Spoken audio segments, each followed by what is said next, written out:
Le passage d'Évangile du baptême de Jésus me fait prendre conscience que nous avons la possibilité d'apporter une contribution unique, d'inscrire nos choix personnels dans l'histoire de l'humanité. Tous co-créateurs. Bien sûr, nous sommes responsables de nos choix, nos décisions, mais le Seigneur ne nous laisse jamais seuls. Il est avec nous dans ce projet d'amour pour l'humanité. Chaque jour, il m'invite à être attentive à sa présence bienveillante et amoureuse. Et face à mes limites, je sais que je peux toujours compter sur lui. Je peux toujours compter sur son amour libérateur.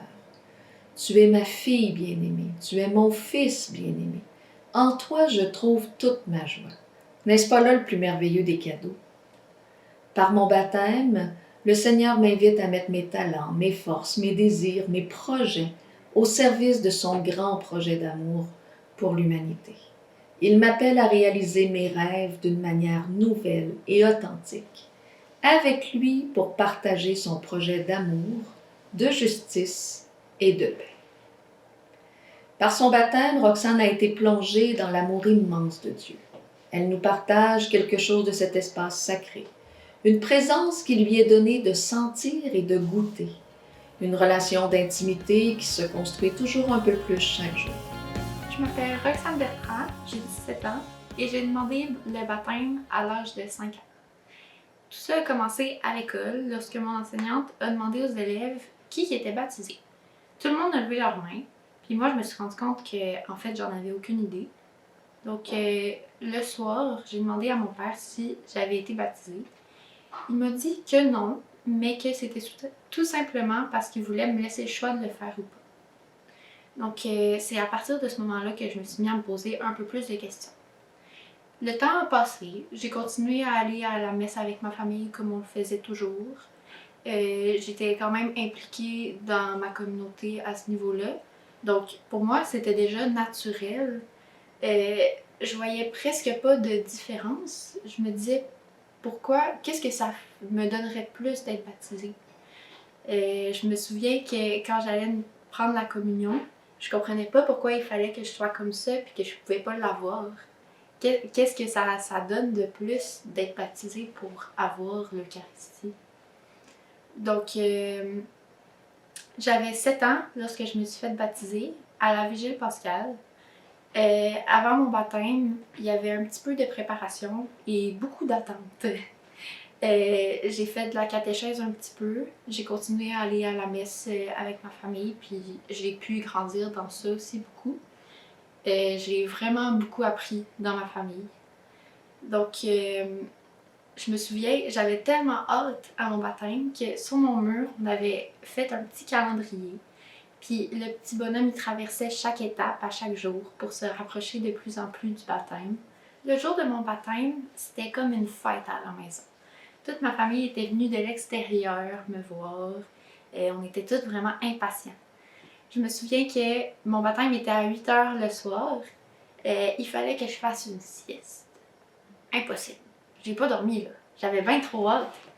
En arrivant à l'église, je me souviens que j'avais vraiment été impressionnée le monde qu'il y avait là. Puis je me disais, hey, ils sont tous venus pour me voir moi là.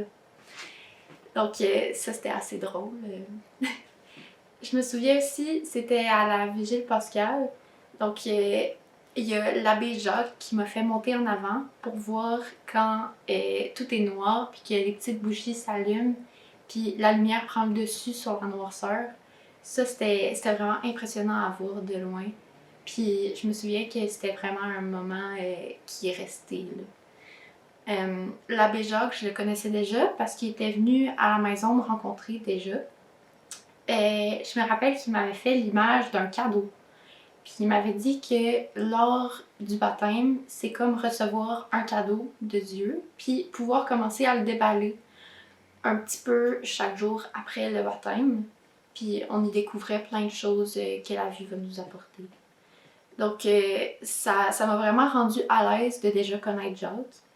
Mais en même temps, cette journée-là, j'avais quand même un tempérament timide dans la vie. Mais c'était tout le contraire, là. J'étais vraiment heureuse, je courais partout, aucune gêne. Je suis montée en avant, puis je disais à Jacques, allez là, baptise-moi, j'ai hâte de prendre la communion, moi. Puis j'en oubliais presque qu'il y avait une tonne de yeux qui me regardaient, là. Ce que ça me fait vraiment d'être baptisée maintenant, c'est que j'ai vraiment pu développer une relation avec Dieu.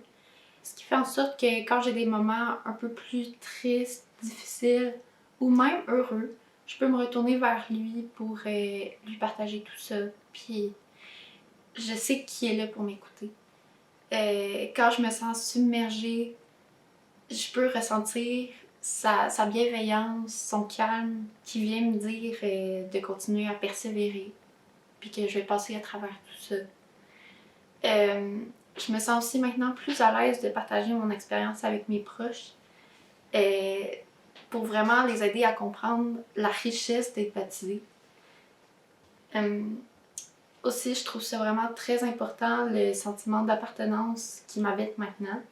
Parce que encore aujourd'hui, quand je vais à la messe, il y a des gens qui viennent me voir et qui me disent « Je me souviens de toi quand tu t'es fait baptiser, j'étais là. » Et de savoir qu'il y a tous ces gens-là qui me connaissent et sur qui je peux compter, qui vont toujours être là, c'est vraiment important d'avoir une belle communauté. Roxane n'a pas rencontré le Christ avec des grands discours théologiques. Roxane a rencontré le Christ dans sa communauté, un espace où elle est sans cesse accueillie et reconnue. Elle rencontre le Christ dans son quotidien, dans sa famille, un quotidien bien ordinaire. Et parlant de limites, moi là, je n'ai aucune imagination pour inventer des histoires. Alors quand tes enfants étaient petits, je leur racontais des histoires de Jésus avant d'aller au lit. Pourquoi faire compliqué quand ça peut être simple? Voilà, le Seigneur a transformé une de mes limites pour faire quelque chose de mieux, de plus grand. Et c'est ça qu'il fait avec toutes nos limites. Voici la question que Roxane et moi on vous pose pour poursuivre votre réflexion. Quelle est la réponse que je veux donner à l'appel de Dieu pour vivre avec lui la mission au cœur de mon quotidien? Et j'ajouterai au cœur de la situation actuelle de pandémie. Bonne réflexion!